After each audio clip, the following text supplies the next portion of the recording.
Here's another day in the life of a heavy equipment mechanic.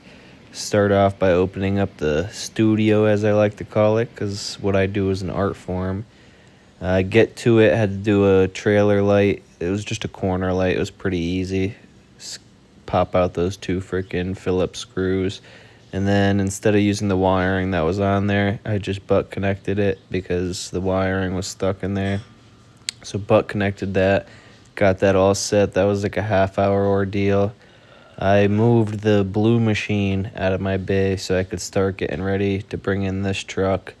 4 of the hydraulic hoses were leaking for the tarp arms. So, or technically only one was, but they were all very chafed, so I just decided to change all 4. I like doing stuff like this so then I can avoid having to do more work later, because if I just change all 4, then I won't have to worry about any of the lines on that side. So this is me just popping off the connectors that hold that to the frame. It's pretty simple. Overall, it was a really simple job, except for the fact that 2 of the hoses ran through that gantry arm there. So I had to take all the bolts out of that. But like I always say, I prefer doing hydraulic hoses and stuff like that just because it's one of those things that's not back-breaking and is really simple to do. So popping off the hose from the valve body there, or not valve body, but the valve block there. Of course, the inner fitting there started spinning, which is what that was. Mark the hose to size, cut it. This is me looking for the die that I need to press these crimps on properly so they don't come loose. Measuring how much the fitting is going to go into the hose. Popping those hose fittings on.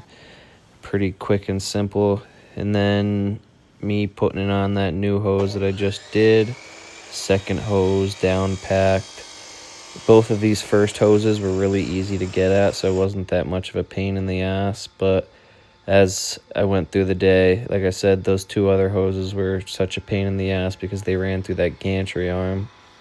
So of course, pressing that number 6 fitting on there, and then this is me popping them off that gantry arm. So if you look, both of those hoses run through this metal tube right here. So I had to remove all 4 bolts that hold the gantry arm to the actual frame of the machine.